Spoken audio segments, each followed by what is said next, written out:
মানে তুমি আমাকে এমএস ওয়ার্ডে শর্ট অপশানটি করে দেখাও, যেটা থেকে আমরা শর্টিং করি তো এমএস ওয়ার্ডে, তো শর্টিংটা করে দেখাও। ফার্স্টে মানে শর্ট করতে গেলে আগে বন্ধুদের নাম লিখতে হবে, শর্টে আমি এখন অ্যালফাবেট দিয়ে বোঝাচ্ছি। আচ্ছা,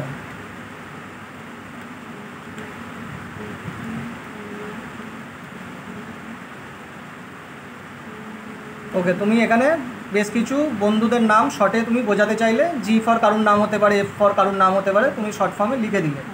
আচ্ছা, এবার এইটা শর্টটা করে তুমি দেখাতে চাইছো যে অ্যাসেন্ডিং অর্ডারে তুমি দেখাতে চাইছো তো? আচ্ছা, করে দেখাও। করবো এটাকে করলে করে শর্ট অপশানে যাব। আচ্ছা, শর্ট অপশানে আসলে করে ওকে করলে এটা অ্যাসেন্ডিং করলে তোমার এখানে সিরিয়াল ওয়াইজ সাজানো হচ্ছে। আচ্ছা, D E F G K N P. আর এটাই যদি আমি ডিসেন্ডিং করতাম তাহলে কি হতো?